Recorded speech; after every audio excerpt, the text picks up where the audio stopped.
जन्म लेला भगवान, हर सांस में बसल बाड़ तू।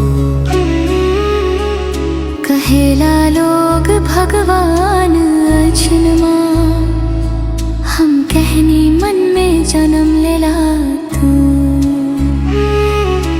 जब जब नाम तोहार ले ली हम, दिल के कोना में बस जाला तू।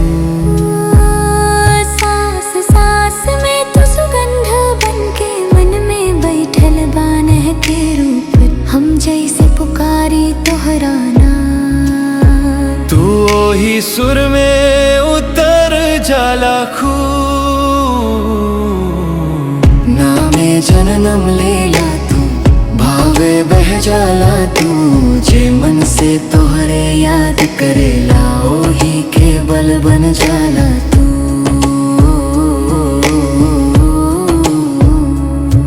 जे राम बोले तू मर्यादा हो जाला, जे कृष्ण पुकारे मुस्कान हो जाला। जे माई रोके ले ले नाम तोहार, ओके आंचल बन जाला तू। जे शिव ध्यान में बैठेला,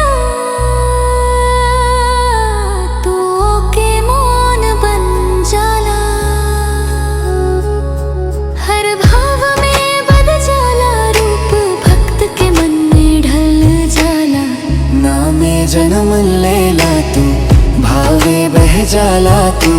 जे मन से तोहरे याद करेला, ओही के बल बन जाला तू।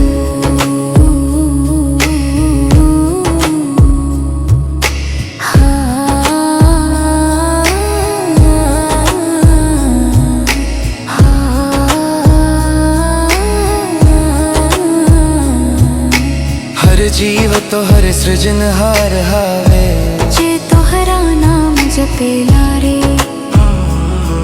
तोहार धुन से जग चलत बा, तोहार नेह में जग पलत बा। ना मंदिर में, ना मूर्ति में, ना किताब के पंक्ति में। तू जन्म लेला हवे हृदय में, जे डूबल बावे प्रीति।